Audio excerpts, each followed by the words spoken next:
Okay na po. Okay po, magandang hapon sa inyo lahat. So may our God bless each one of us as we study the Word of God this afternoon. Ano po? Ang ating pong pag-aaral ngayon ay tungkol po sa kasamaan sa ating panahon o evil in our time. Sa mundong ito, punong-puno na tayo ng kasamaan. Natin kung ano mga nangyayari sa kapaligiran. Kaya mga kapatid, inaanyayahan ko po kayo na mag-share po tayo ng ating pong mga pag-aaral sa hapon ito. Ano po, samahan niyo po ako, mag-share tayo para po marami tayong makarinig ng salita ng Panginoon. Okay? So, nandito po, evil in our time. Samahan niyo po muna ako ng manalangin. Let us all pray po. Mga kapatid, samahan niyo po ako. Panginoon, na dakila sa lahat, Ama. Muli, ikaw ang aming pinupuri at pinasasalamatan sa pagbibigay mo sa amin ng buhay sa hapong ito. At pagkakataon na makarinig, makapag-aral ng iyong mga salita.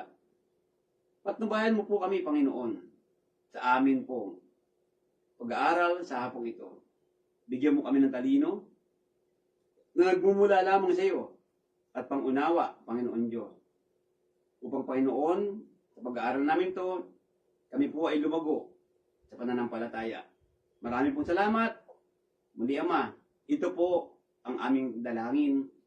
Pasasalamat sa pangalan po ng aming Panginoong Yesus. Muli po mga kapatid, magandang hapon sa inyo. Andito po tayo at tayo po ay makinig ng salita ng Panginoon. At usual po, nagsishare pa din po ako dito po sa mga, yung tutorial center po natin lahat, ano po, para po makapanood po sila. Ayan. Ayan. Okay po. So, sa hapong ito po, tingnan natin ang present po ngayon. The present evil age sa panahon natin ngayon. Kung titingnan natin, dito po, sa sinabi dito, babasahin natin isa-isa, sa Galatians chapter 1, verse 3 to 4. Dito po, pinapatunayan na ang Panginoong Isus ay namatay para iligtas tayo. Saan tayo ililigtas? Sa kasamaan, sa kasalanan. Dinasabi nito.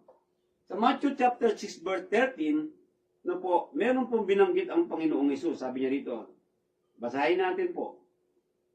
Sabi po niya, at huwag mo kaming ihatid sa tukso, kundi ligtas mo kami sa masama. Isang model prayer po ng ating Panginoon. Doon sa tinatawag Our Father, sinabi niya doon, iligtas mo kami sa masama, sapagkat iyo ang kaharian, at ang kapangyarihan, at ang kaluwalhatian, magpakailanman. Siya naman. So, tinuruan tayo na manalangin na iligtas tayo sa lahat ng kasamaan. So, pinapatunayan na masama ang ating pong kapagiliran.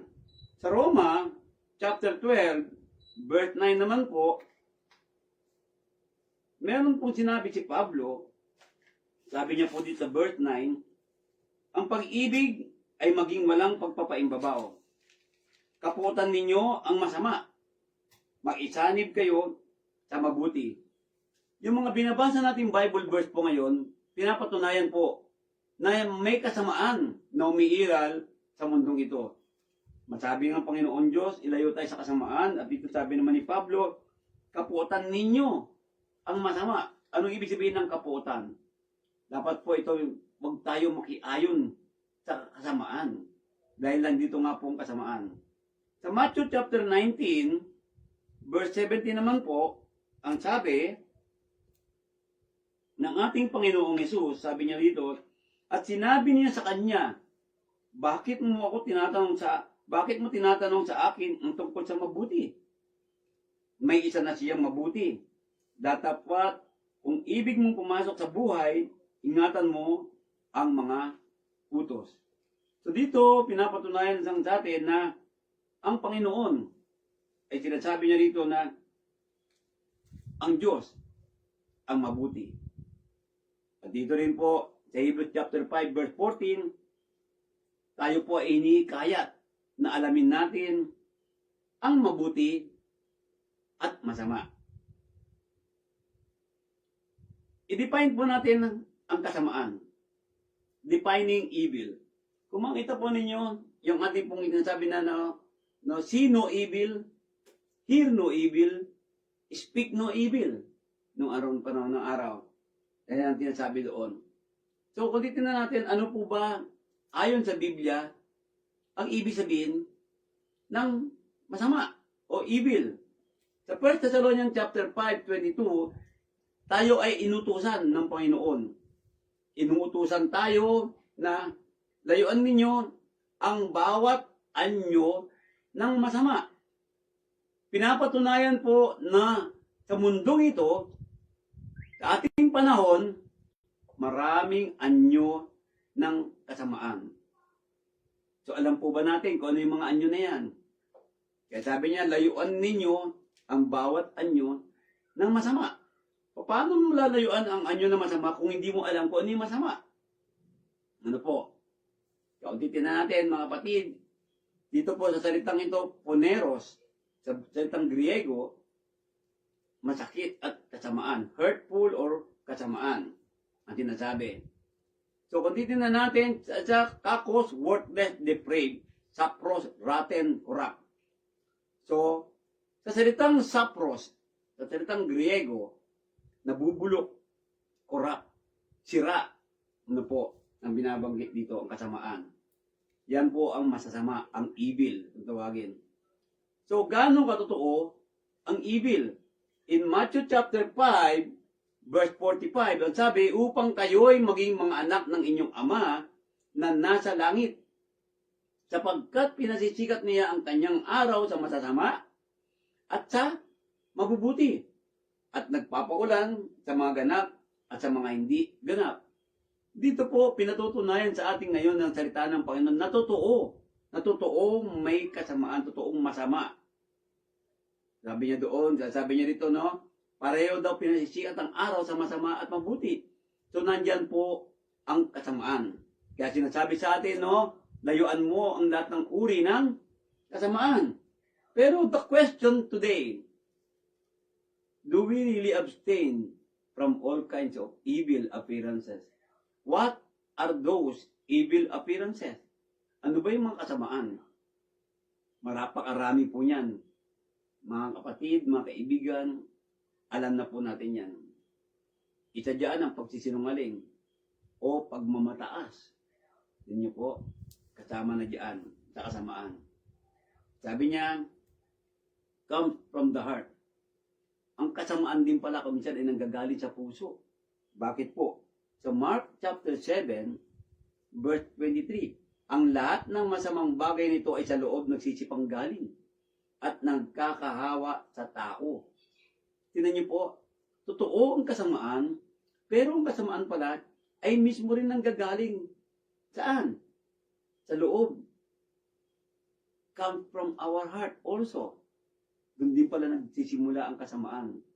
Sa madaling salita, ang Diyos nung create si Eva at Adan, walang kasamaan. Ngunit natokso sila ng dyablo na naghahari sa mundong ito, kaya lumabas ang kasamaan. Saan nagsimula ang kasamaan? Sa kanila pong pag-iisip din at sa kanilang puso. Mas dinait nila ang kanilang kagustuhan kaysa kagustuhan ng ating Panginoon. That is what really happened today. There is so evil in our time. So defining evil, pagpapakilala sa evil, yan po sinasabi ng Panginoon, nagsisipang galing at nakakahawa sa tao. Kaya dumadami ang kasamaan dahil po nagkakahawa-hawa na. Sa madaling salita, evil is contagious. Nakakahawa po pala. Sabi niya dito, no? Sa Matthew chapter 9, verse 4, babasahin ko po sa inyo. Matthew chapter 9, verse 4, ang sabi niya, at pagkaunawa ni Jesus ng kanilang mga kaisipan, ay sinabi, bakit nag-iisip kayo ng masama sa inyong mga puso? Tingnan niyo po, bakit nag-iisip kayo ng masama sa inyong mga puso? Sa madaling salita, nag-iisip. Sa isip pa lamang, lumalabas na ang masasama. Ang kasamaan. Yan ang kasamaan sa panahon natin. panahon nung araw hanggang sa panahon natin ngayon, punong-puno ng kasamaan. Manonotice naman natin, we can notice that in our surrounding, in our government, in the whole world, makita natin ang kasamaan ng tao dahil sa pag-iisip na masama sa kanilang mga puso. Sabi doon, sabi nga po sa chapter 12 natin, verse 34 and 35 natin. Sabi niya rito, kayong lahi ng mga ulupong, sabi ng Panginoon. Di ba? So, all generation of vipers. So, there is talagang generation ng evil. Generation of evil, sabi niya. No? Kayong mga ulupong, sabi niya doon. Paano kayo na masasama ay makapagsalita ng mabuting bagay? So, kahit pala masama nagsasalita ng mabuting bagay. Pero, Jesus, our Lord, is questioning them. Kayo na masasama. Paano kayo nakakapagsalita ng mabuting bagay? Sa mga tuwid, kahit pala gumagawa ng kabutihan. Tinan niyo po, nakakapagsalita ng mabuting bagay kahit gumagawa ito ng masama. So, halimbawa katulad kong preacher, hindi pala lahat ng preacher, sabihin natin gano'n, may lumalabas din pala na masama. Dahil po sa pag-iisip ng kasamaan, dahil po sa pananalita na hindi maganda. Kung titignan natin, sabi nga niya sa verse 35, a good man out of the good treasure of the heart bring forth good things. Yun daw mabuting tao. Ngunit ang masamang tao, no, out of the evil treasure, may kasamaang yaman. Sabi doon, no? Nagdadala ito ng mga masamang bagay. So, evil treasure. Saan yung evil treasure? Ito po yung mga tiniisip na masama, kinikimkim na kasamaan. Ito daw maglalabas daw po ito ng mga bagay na kasamaan o kaguluhan. Kaya po, kung titignan natin, dito pala nagsisimula ang kasamaan. Mismo rin pala sa ating mga tao.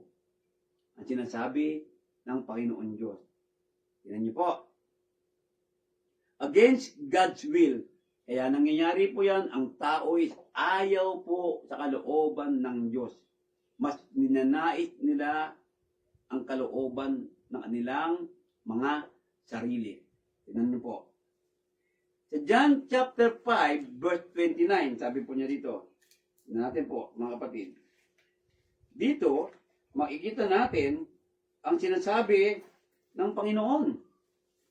At magsisilabas ang mga nagsisigawa ng mabuti ay sa pagkabuhay na mag-uli ng buhay. At ang nagsigawa ng masama ay sa pagkabuhay na mag-uli sa paghatol. So, tandaan niyo po, muling inuulit sa atin ngayon na may mabuti at may masama. Ang lahat ng masama ay makakatulan doon sa dagat-dagatang apoy. Tignan niyo po. Kaya kung titignan natin, evil causes evil good. And good, evil. Yan po nangyayari, di ba? Kuminsan, ano po yung kasamaan, ginagawa natin mabuti. At yung mabuti, ginagawa natin masama. Walang mga halimbawa po na gumagawa ano na mabuti, hindi pa nakikita ng tao, isip masama ka pa. Dahil sa pag-iisip ng hindi magaganda. The evil treasure in their heart. That's why it produces evil things. Tignan natin. Sabi ng Panginoon, woe to those who do so. No? Sumpain ang mga gumagawa nito. Sabi niya, in Isaiah chapter 5, verse 20 and 21, ng panahon nila Isaiah, sa aba nila na nagsitawag ng mabuti ay masama. At ng masama ay mabuti. Ano po? Kawawa sila, sumpain ng mga nagsisitawag ng mabuti ay masama. Ano po? Yung mga tumatawag ng mabuti ay masama. At yung mga masama, ginagawang mabuti. Ni inaaring dilim ang liwanag. So yun pala po yun. Ano po? Yung pati liwanag, ito nilang maging madilim. At liwanag ang dilim na inaaring mapait ang matamis. At matamis ang mapait. Sa aba nila na pantas sa kanilang sariling mga mata at mabait sa kanilang sariling paningin. Tingnan niyo po. Alam natin kung ano ang itsura ng masama. We all know what is masama. Pero, alam na natin masama, ginagawa pa natin mabuti. Sometimes we justify our sins. Wala na masama dito. Pero alam natin masama. Tingnan niyo po, we don't want to be honest on ourselves. Ano po, ayaw natin maging honest sa sarili natin. Naalala ko yung sabi ni Miriam Defensor. Kung sinasabi niyong honest tayong lahat dito, kung talagang honest tayo, di ang ganda ng bansa natin. Bakit ngayon ang daming magnanakaw, ang daming kurakot, sabi ni Miriam Defensor. So ganun po nangyayari. Kuminsan kasi, yung pagiging masama, ginagawa nating mabuti. At yung mga gumagawa ng mabuti, sila pa nagiging masama. Yan po ang nangyayari sa ating panahon. Sin of every sort. Bakit? Walang respeto sa Panginoon Diyos. Tingnan niyo po. Di ba? Halimbawa, isang Kristiyano, binabaliwala ng pagsamba. Feeling niya, okay na okay naman, nagdarasal naman ako sa Panginoon. Alam niya na masama ang hindi mag-attend o hindi magsamba sa Panginoon. Pero because of that, sinasabi nila, mabuti na to, okay lang to. So, ginagawa nila yung masama ay nagiging mabuti, at yung mabuti ay ginagawa nilang masama. Tingnan niyo po. Kaya mga kapatid na nakikinig ngayon, yung mga kapatid natin hindi nag-a-attend, na kilala ninyo sila, kausapin natin, ipagdasal natin sila, bisitahin natin lagi, i-message natin lagi sa Facebook. Ayan po, kasi po kawalan na ng Panginoon yan, kawalan na ng respeto sa ating Diyos. Why? The moral has been corrupt. Sa mundong ito, sa panahon natin, corrupted na po ang moral. Wala nang paggalang, wala nang pagrespeto, wala nang pagmamahal, wala nang pangunawa. Ganyan po nangyayari, pawang mga kasamaan. Mismo ang bata ngayon, marunong mag-dirty finger eh. Marunong magbura. Ano po? So, nangyayari po, relativism versus absolute truth. Ano po ibig sabihin nun? Alam mo ng totoo, pero dinajustify pa natin yung ating mali. Ano po? Yan ang nangyayari. Sexual perversion. Alam natin na babae at lalaki lang ang nilalang ng Panginoon. Pero, anong ginagawa natin? Okay na rin yan ng ganung bagay. So, puro na lang tayo okay sa kasamaan. Hindi natin nalalaman na ang lahat ng mga yan ay may kabayaran. Ano po? Ang sinasabi, religious apostasy, binanggit ko na po kanina, yung pag-alis sa Panginoon. Tandaan niyo po, there is only one body, there is only one church. Isa lang po ang katawan ni Kristo, ang iglesia. Wala na pong iba. Wala pong ibang iglesia ang Panginoon. Iisa lang ang kanyang katawan. At saan mo makikita yan? Nasa Biblia po yan. At may mga tao ngayon na sumusunod sa Biblia. Just like po, halimbawa, ang Church of Christ. Isa yan. Makita natin.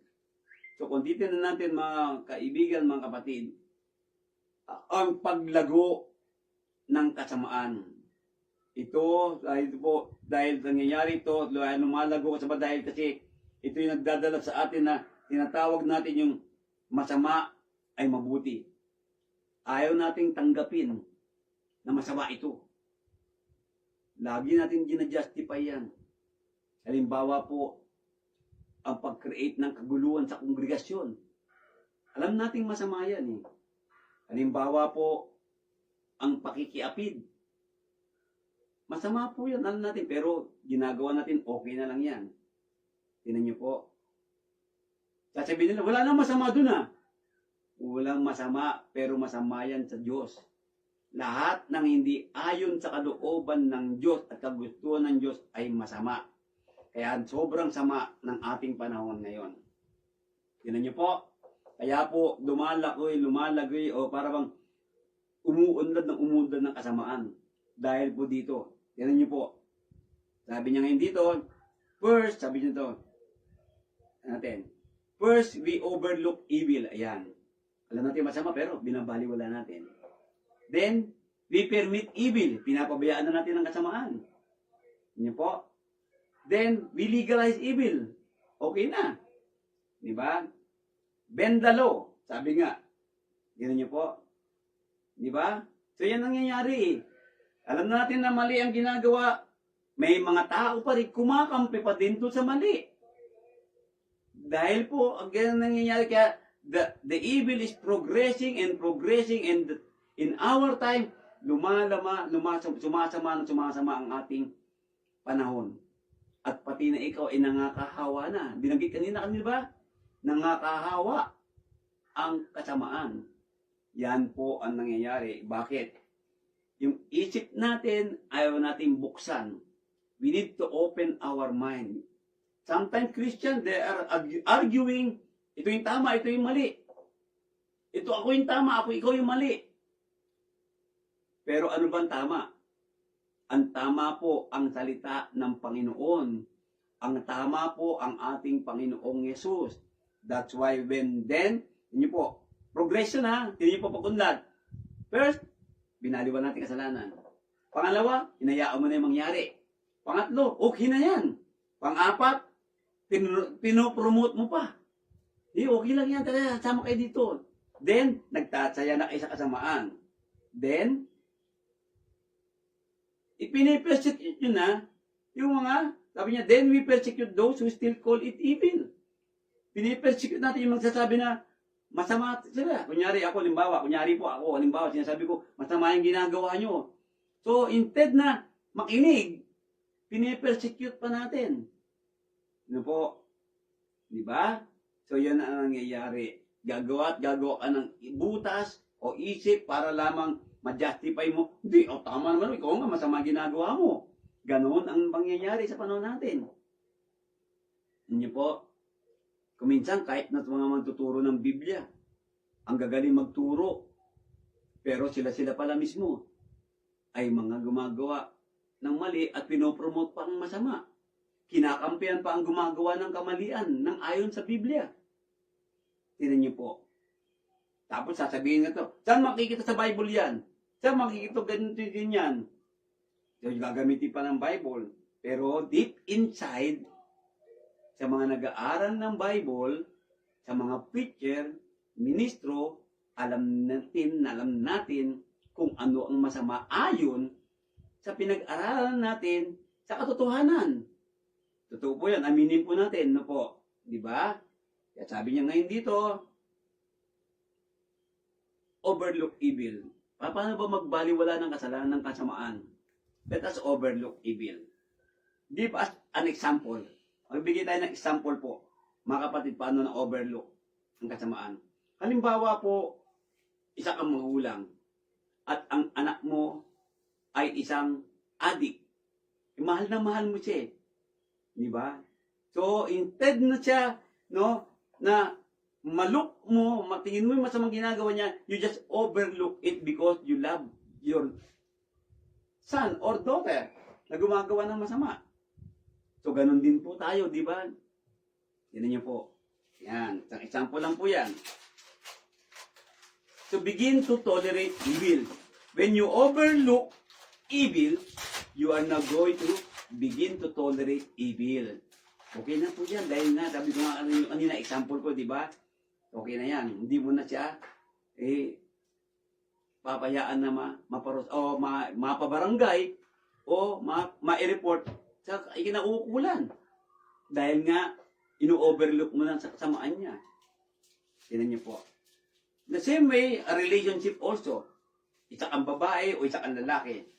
Alam mo na may asawa yung isang kapartner at makikisama ka pa.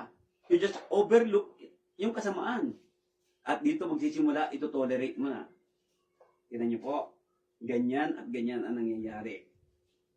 Ito po. Katulad halimbawa, sa pagnanakaw. Alam mo naman sa magnakaw, pero tinotolerate mo pa. So, yun po mangyayari. Binaliwala mo na. Hindi naman malalaman ng taong bayan. Hindi nyo basta may pinapagawa tayong kapiranggot na project. Okay na yan. Kapiranggot na project, sasabihin mo ngayon, milyon-milyon ang halaga. Pero kapiranggot lang pala yan. So, overlook na. Ito tolerate na ngayon niya kasamaan. So, kung titignan natin, mga kapatid, everybody does it. Lahat naman gumagawa kasi. Wala naman sasaktan eh. Tingnan niyo po. It's a personal choice and none of your business. Basta akong ginawa ko to, wala kang pakialam sa akin. Ganyan na nangyayari. Personal choice ko to. Ako nang bahala managot. See? Tolerate na ngayon yan. Kapag sinabihan ka, kapatid, nakakalimutan mo na natin ang Panginoon. Hindi ko pa siya nakakalimutan, bro, sis. Lagi nga po ako nagdarasal eh. Tingnan niyo po, gagamitan ngayon ng justification. Tingnan niyo po. Yan. Jesus does not tolerate evil. Hindi po tinotolerate yan. Kahit sa pamilya po mga kapatid, kung kayo may mga anak na ganyan, huwag niyo itolerate ang kanilang mali. Dapat nga po, maaga pa lang kinokorek. At tulad ng mga batang nai-spoil. Di ba po? Bakit na-spoil? Kasi alam mo na masama yung ginagawa, hindi mo pa, okay lang yan, nakukyutan pa tayo, tawa-tawa pa tayo. Pero habang lumalaki yan, akala niya tama yung ginagawa niya. Kaya maliit pa lang po, sabihan na kagad sila. Huwag niyo itolerate ang masama. Tandaan niyo po yan. No? Ang Panginoon, sa Matthew chapter 21, verse 12-13, ang sabi po niya rito, at pumasok si Jesus sa templo ng Diyos at itinaboy niya ang lahat na nangabibili at nangamimili sa templo. Ito po yung panahon ng araw. Yung panahon ng araw, may templo. Ito din sabi ng bahay-sambahan. Sabi nila, dito sa panahon ng araw, nandoon ang Espiritu ng Panginoon. So, walang respeto ang mga tao. Never na nire-respeto. Pumasok si Kristo at itinaboy lahat. Pinaalis niya lahat. Yan po ang dapat natin gawin sa atin. Ano po? At ang mga upuan, mga nagbibili ng mga kalapati, at sinabi niya sa kanila, nasusulat, ang aking bahay ay tatawaging bahay panalangin. Na dapat ginawa ninyong yungib ito ng mga tulisan. Tingnan niyo po. See? Ganyan po nangyayari. Sa panahon natin ngayon, ang kasamaan na yan, hindi po yan ito-tolerate ng ating Panginoong Yesus. Darating ang panahon, lahat yan ay itataboy ng Panginoon sa impyerno. Kaya mga kapatid, pinag-aaralan na po natin to. Hindi ba? So titingnan niyo po. Kaya hindi po pwede na i-overlook natin ang masama.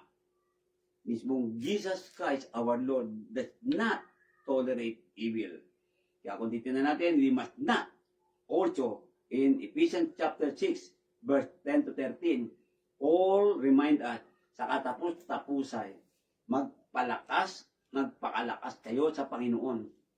At sa kapangyarihan ng kanyang kalakasan, mga bis kayo ng buong kagayakan ng Diyos. Yun po, wear the whole armor of God upang kayo magsitibay laban sa mga lalang ng dyablo. So, all Christian today in the churches of Christ must always wear the whole armor of God.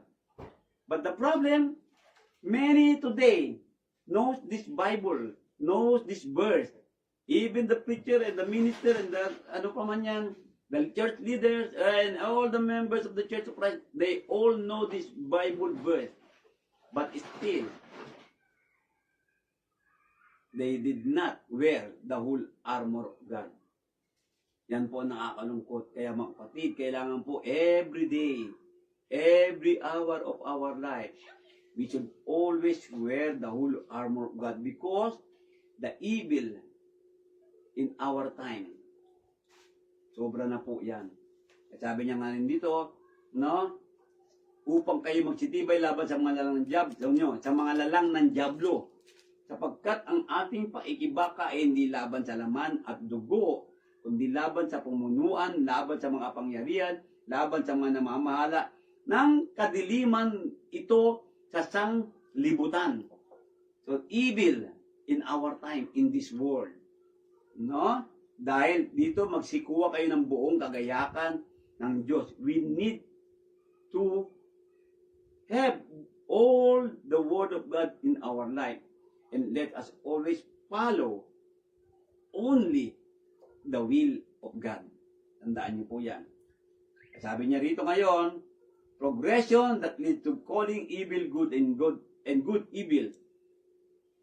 We permit evil. Pinapayagan na natin yan. Ano po? Kaya dapat po, mga kapatid, kung mayroon kayong preacher, may preacher po, sinasabihan po kayo. Sinasabihan kayo ng maayos. Sabi nga, rebuke in a nice way. Dapat po, makinig po tayo. Tignan niyo po, kung minsan pag sinasabihan tayo, parang sumasama pa loob natin. No? The true preachers does not permit evil. They actually, no, biglaan kagad kinukorek yan, hindi na pinatatagal. No po, kailangan po correct it at that moment, at that time. Ganyan po yun. No?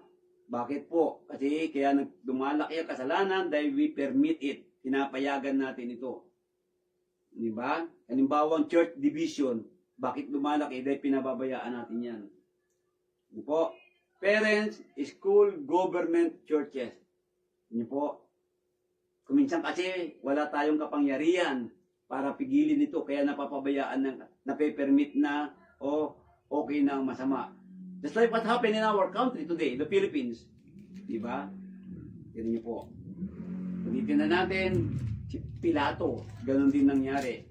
Pilate, in John chapter 19 verse 10, sinabi nga sa kanya ni Pilato, sa akin ay hindi ka nagsasalita.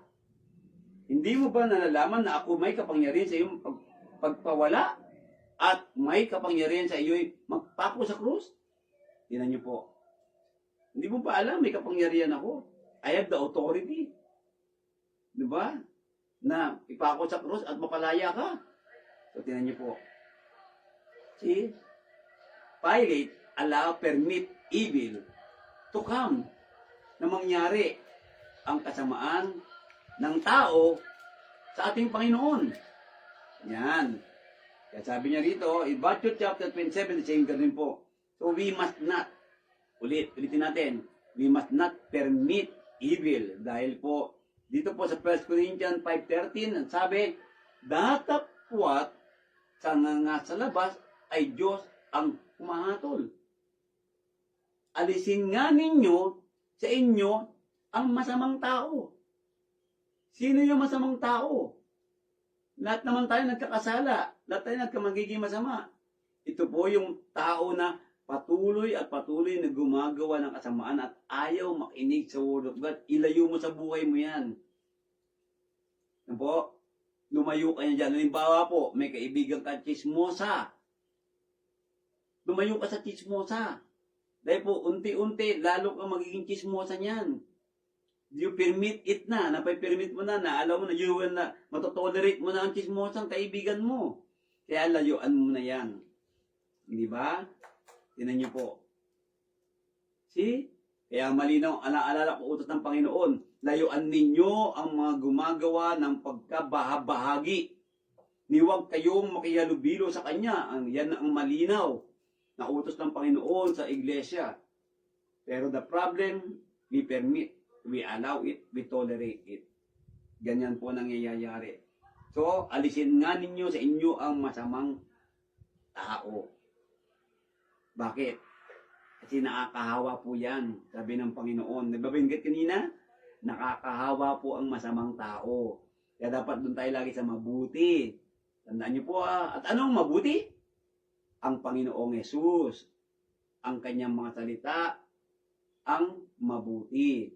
Tandaan niyo po, ang masamang tao, kahit nasabi mo reliyoso, pero hindi sumusunod sa utos ng Panginoon sa Biblia. Yan, di ba, pansinin niyo po, ang dami-dami mga iglesia, church ngayon.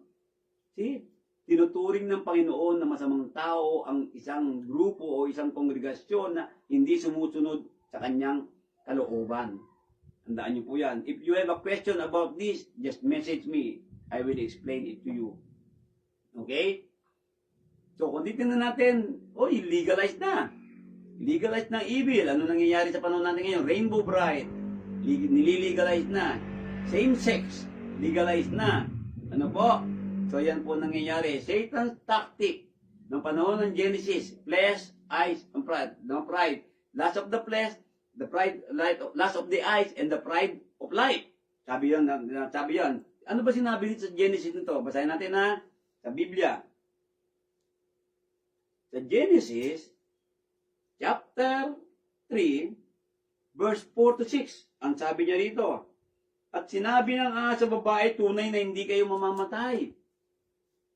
Tignan niyo po, nilinlang niya. Hindi naman kayo mamamatay eh.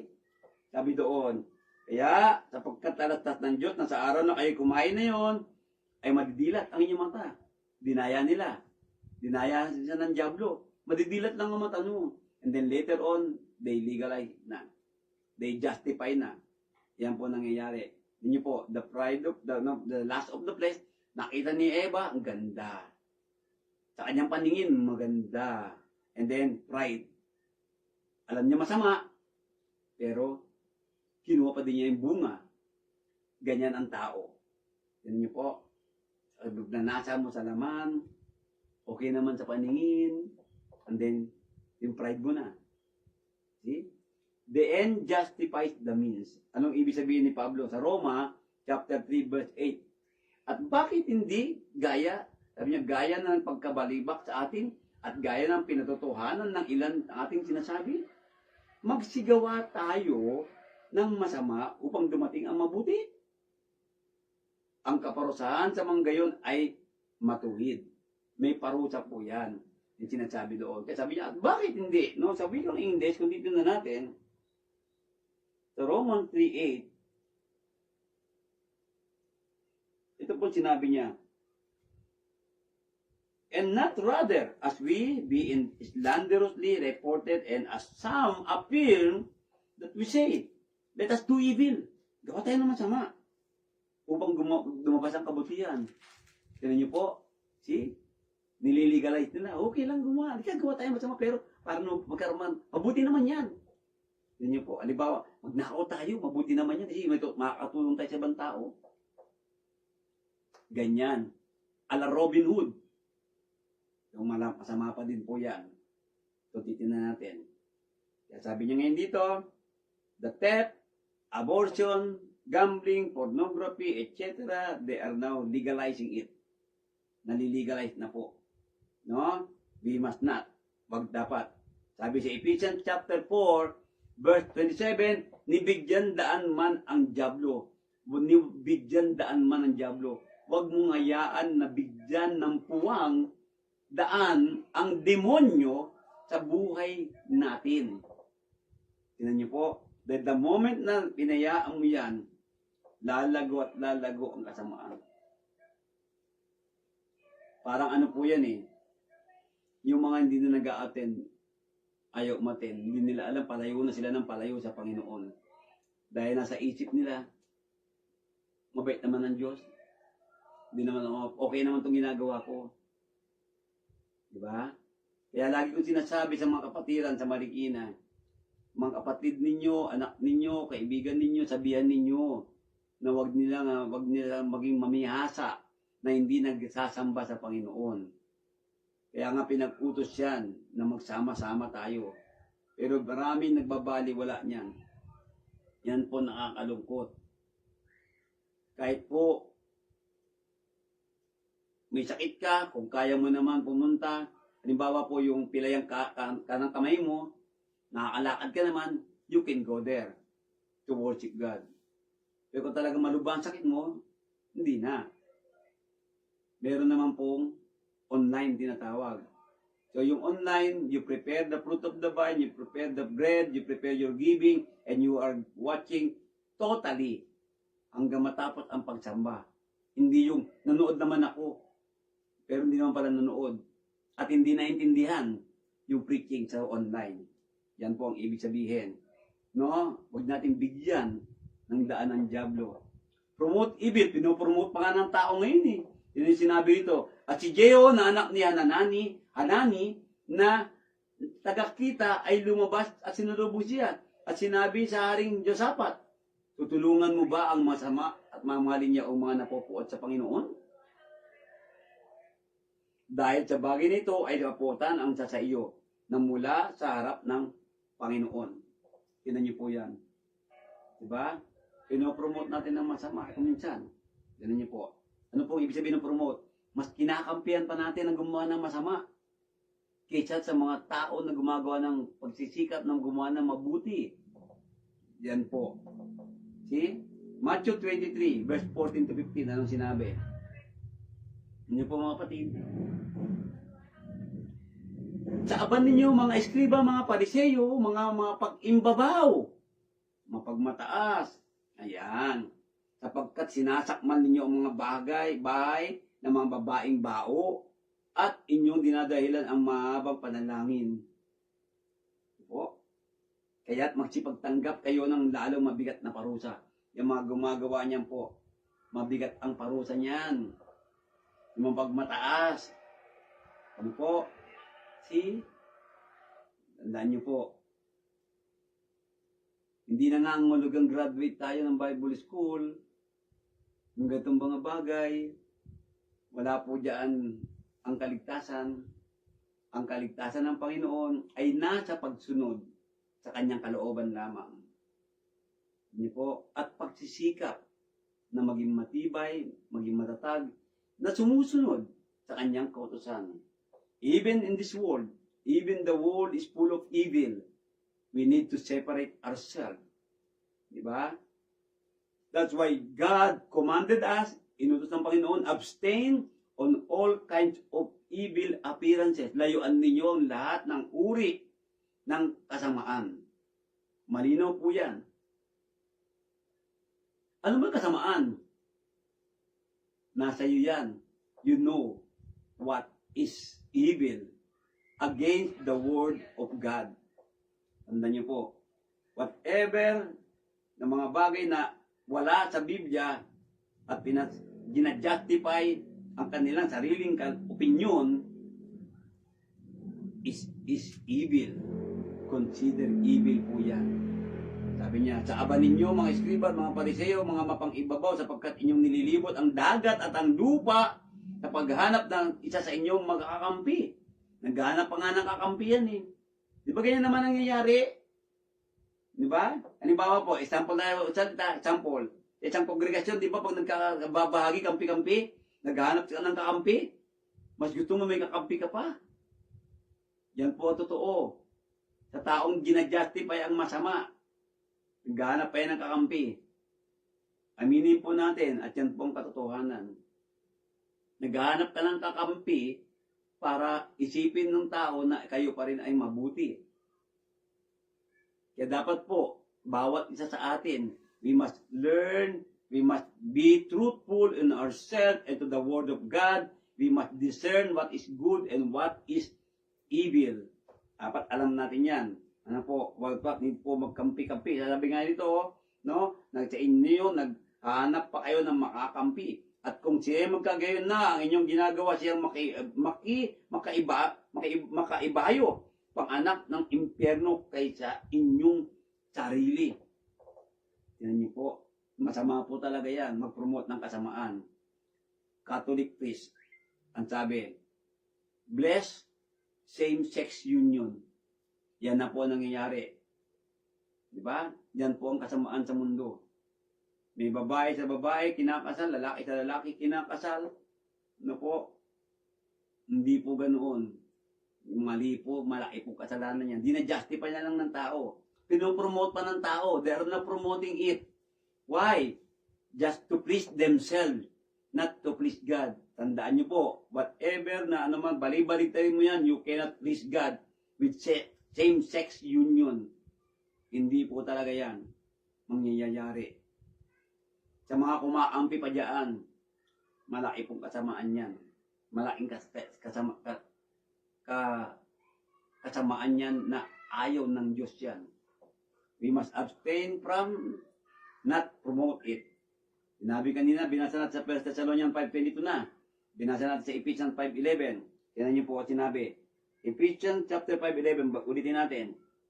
Ephesians chapter 5 verse 11. At huwag kayong makibahagi sa mga walang mapapakinabang na gawa ng kadiliman. kundi bagkus inyong sawatain. Correct nga yun eh. Rebuke nga. Sabi nga ni Pablo, rebuke them in a nice way, sa mabuting paraan. Ano po? Hindi yun nagre-review ka, ikaw pa mataas ka, akala mo, ikaw may alam ng lahat. Hindi po ganun ang pag-review. Kapag ikaw naman kinukorek, tanggapin mo naman ang totoo. Kung nakalagang mali, alam mo naman yung mali at tama eh. Kasi kung minsan ginajustify pa natin, ano po masama pumunta ako doon? Ano po masama kung nakisama ako doon? Ganyan po nangyayari. Dapat po hindi ganoon. Tandaan natin yan. No? Celebrate. Tapos pag nandun tayo, celebrate pa tayo ng evil. Itasaya pa tayo. Doon, ipiling mo na, kami yung tama eh. Yung grupo nyo nang yung nagsama-sama na kayo, kami na yung tama, sila yung mali. Tandaan nyo po, wala pong tama, walang mali. Ang Diyos lang po ang tama. Tandaan nyo po yun. At lahat ng masama, lahat ng taliwas sa utos ng Diyos ay mali. Diyos ang hatol sa atin. Sabi niya ngayon dito, Satanic Temple, altar, pride month, antisemitism, yan po nangyayari. Sa Bible, Judah and Jerusalem, ano nangyari dyan? Sa panahon ni Jeremiah, tinan niyo po ang panahon ni Jeremiah, sapagkat ang bayang ito ay naging kamungkahian sa aking galit. Sabi ng Panginoon, namumungkahi na magalit ako sa nila at sa aking pag-aalap ng loob mula sa araw na kanilang itinayo hanggang sa araw na ito upang aking mailayo sa aking mukha dahil sa lahat ng kasamaan ng mga anak ni Israel at mga anak ni Juda na kanilang ginawa upang mungkahiin ako sa galit.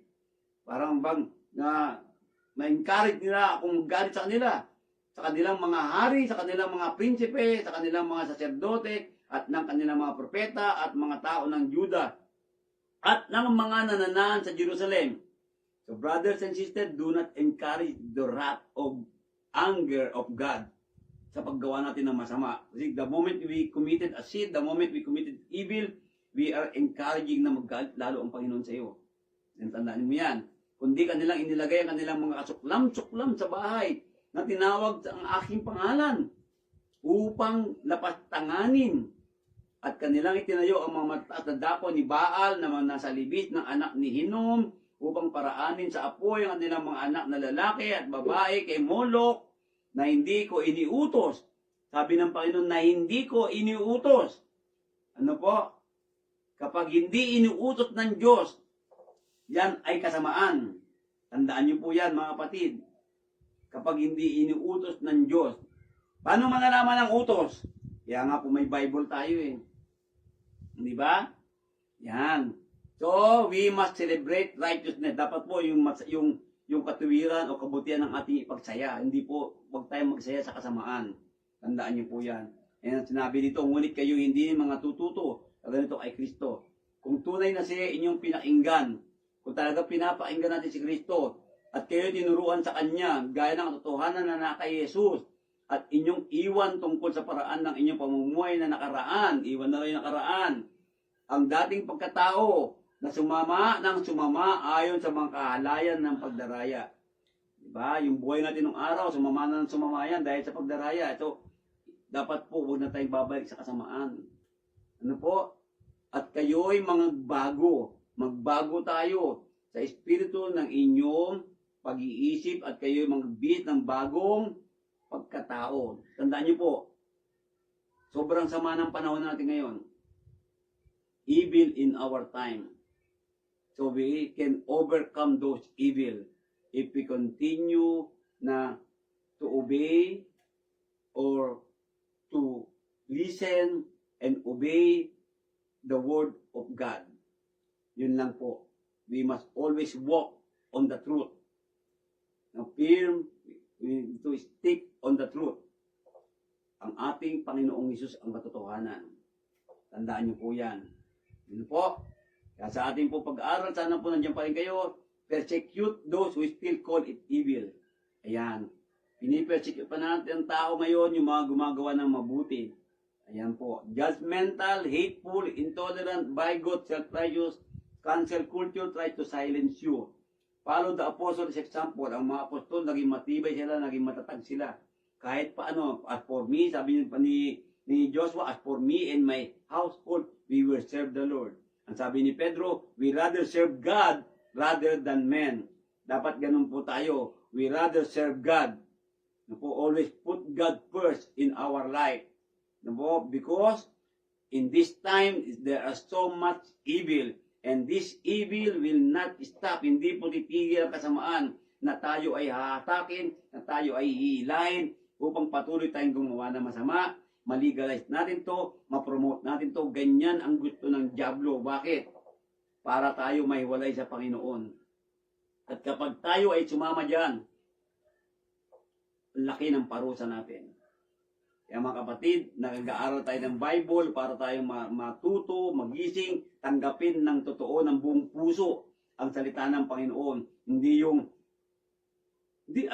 naman to eh. Hindi yung nagmamatigas tayo ng isip. Nagmamatigas tayo ng puso. Huwag kang magmatigas. Dahil pag nagmatigas ka, ikaw din ang mapapariwara. Halimbawa, sinabihan ka na huwag mo nang gawin yan, magbagong buhay ka. Pero ayaw mong bago, ikaw at ikaw din ang mapapasama. Tandaan mo, sapagkat iniisip ko na pinalitaw ng Diyos kaming mga apostol na mga kahuli-hulihan sa lahat na tulad ng mga itinalaga sa kamatayan sapagkat kami ginawang panoorin ng sanlibutan at ng mga anghel at ng mga tao. Kami mga mangmang dahil kay Kristo, ngunit kayo'y marurunong kay Kristo. Kami mahihina, ngunit kayo malalakas. Kayo'y may karangalan, tatapat kami ay walang kapurihan. Yan. Hanggang sa oras na ito ay nangagugutom kami at nanguuhaw at mga ubad at mga tinampal at wala kaming tiyak na tahanan. Yan yung mga alagad ng araw, mga apostol. At kami na magpapagpagod na kami, nagsisigawa kami sa aming sariling mga kamay. Bagamat inuupasala. Bagamat pinipersecute niyo pa kami, sabi nito. Yan ang sabi ng mga apostol, no? Bagamat mga sinisiraang puri. Sinisiraang puri pa yung gumagawa ng mabuti. Ano po? Kaya mga kapatid, sa pangyayari ganyan panahon nila, ganyan din ang nangyayari sa atin ngayon. Sobrang masama ang panahon. Hindi po ba? Pinipersecute pa ang gumagawa ng mabuti. Nakakalungkot po yan. Ano po? Kaya po, kung titignan natin, do not render evil for evil. God's blessing is on you. Give answers, good conduct, suffer for doing good. Okay lang mo yan. 1 Peter chapter 3, and nakalagay. And then, Matthew 5:13, be salt and light. In this time, there is so much evil. We need to be salt and light. Yan po ang ibig sabihin sa atin ngayon sa pag-aaral natin sa araw na ito. Tandaan niyo po, no? Do not conform any longer to the pattern of this world, but be a blessing. Huwag ka na makiayon sa kasamaan sa panahon na ito. Sobra na po ang kasama sa panahon na ito. Marami nga ini-ignore ang Bible study. Di ba? Kuminsan, mas may pinanonood tayo na paborito natin magturo. Dapat po lahat pinanonood natin ang salita ng Panginoon. Hindi yung kung sino lang yung gusto mong panoorin, sino lang gusto mong magturo. No. Dapat po ganon. Hindi dapat ganon. Tandaan niyo po. Tayo magkakapatid, lalo na po yung mga nangangaral, nag-aaral po ng todo, nag-iisip ng paraan para maikayat tayong lahat. Tandaan niyo po, ang nagtuturo, hindi nangangulugan na sila po malinis. Hindi po. Ang nagtuturo, katulad gaya ko, nagsisikap din po ako na layuan ang kasamaan sa mundong ito sa panahon natin na ito. At sa pamamagitan ng pagsunod, at sa pamamagitan ng sumunod sa kalooban ng Diyos, sa pamamagitan na laging ilagay ang Panginoon sa lahat ng mangibabaw sa buhay. Yan po ang kailangan natin ngayon. Kaya mga kapatid, sa araw na ito, sa hapong ito po, tandaan niyo po, ang kasamaan sa ating panahon ay sobra na. Huwag na po tayo makiayon. Huwag na natin i-promote. Huwag natin i-legalize ang kasamaan. Tandaan niyo po, magbukas na po kayo ng puso at isip. Yan ang panawagan ng Diyos. Repent. Sabi ng Panginoon, or likewise perish. Magsisi ka o mapahamak ka. Yan po ang nais ng panahon. Ang nais ng Diyos. Dahil ang panahon natin ay sobra ng kasamaan. Simula pa noong lulumang tipan, bagong tipan, hanggang panahon natin. The devil is always crawling, gumagapang, nanggagapang ng mga anak ng Diyos sa loob din ng iglesia. Kaya hinahayaan pa ang pagkabahagi at kinakampihan pa at nililegalize pa. Yan po. Tandaan niyo po, yung mga ginawang ganyan, hindi yan nalilihim sa Diyos. Lahat yan ay may kaparusahan. Sa mga kumakampis, sa mga gumawa ng masama, sa gumawa ng pagkabahagi, sa mga kumakampi sa mga sinungaling, sa mga kumakampi sa mga magnanakaw, sa mga kumakampi sa mga mataas, nagmamataas, lahat po yan ay hindi nalilihim sa Diyos. May kabayaran po yan. Tandaan natin lahat. Kaya po sa ating pag-aaral, sobra na ang sama ng panahon. But sobra-sobra din po ang pagbibigay sa atin ng Diyos ng pag-asa na sumunod at magbagong buhay. Ano po? Tandaan niyo po, there is always truth in God's Word. Magandang gabi po sa inyo lahat. Pagpalain po tayo ng Panginoon. Tayo po'y mananalangin bago tayo dumako sa shout out. Samahan niyo po ako na manalangin, mga kapatid. Let us pray. Pray tayo. O Lord God in heaven, Panginoon, tunay Ama, sa panahon namin ay punong-puno ng kasamaan na kuminsan ito ay inaayunan, ito po ay pinopromote pa, at ito po ay nililegalize pa. Kinakampihan pa namin. Kaya Ama, tulungan mo kami na manatiling sumunod lamang sa iyong mga kalooban, mga utos mo. Pinapanalangin namin, Panginoon, ang mga kapatid namin na patuloy kaming lahat magbukas ng puso at bukas ng isip na tanggapin lamang ang iyong salita. Na maalis namin sa aming mga sarili ang pagmamataas at higit sa lahat, ang saradong kaisipan. Tulungan mo na magbago ang mga kapatid natin, mga kapatid namin, at kaming lahat na manatiling malinis sa iyong harapan at sumusunod sa iyong kalooban lamang. Panginoon Diyos, Ikaw ang nakakalam ng aming buhay. Alam namin sa darating na panahon, may kabayaran ang lahat ng kasamaan. Kaya Ama, habang kami po ay nabubuhay na naglilingkod sa iyo, tulungan mo kami laging malinis sa iyong harapan. Tulungan mo kami may matatag na paglabanan ang lahat ng kasamaan sa mundong ito, na huwag makiayon, at tulungan mo kami na makita namin ang lahat ng anyo ng kasamaan upang ito ay maiwasan namin. Salamat po, Panginoon, sa paggabay mo sa amin, at dalangin namin ang banal na Espiritu ang patuloy na magpaalala sa amin lahat. At ganun din, Panginoon Diyos. Oras na ito, pinapanalangin namin ang mga kapatid namin nang hina sa pananampalataya. Mga kapatid namin na hindi nakakapagsamba at patuloy namin hinikayat, pinaalalahanan. Buksan mo ang kanilang mga kaisipan. At ang iyong kapatawaran ay nandyan lagi. Ganun din po pinapanalangin namin ang kapatid namin, mga may karamdaman, may sakit. Sila po ay hipuin mo. Mga kamag-anak namin may sakit, Panginoon Diyos. Hipuin mo sila. Pinapanalangin namin ang aming mga gawain sa iyong iglesia. Mga ministry po na ikaw din po nagbigay sa amin. At dalangin namin na manatili kami na magkaroon ng mababang puso. Salamat po, O Diyos. At sa oras na pinapanalangin din po namin, Panginoon, ang aming bansa, na ito ay lumabas ang katotohanan, maging mapayapa, maging maayos po ito. Nadalangin din po namin, Panginoon, ang kapatid namin si Obi. Tulungan mo siya, mabukas ang kanyang puso at isip, na ma-realize niya na napakahalaga sumunod sa kabutihan. Salamat po ng marami, Panginoon. Salamat ng marami sa aming Panginoong Yesus at sa banal na Espiritu. Amang banal, lahat ng ito ay aming kahilingan sa pangalan ng aming Panginoon na nag-iisa mong anak, ang aming Panginoong Yesus.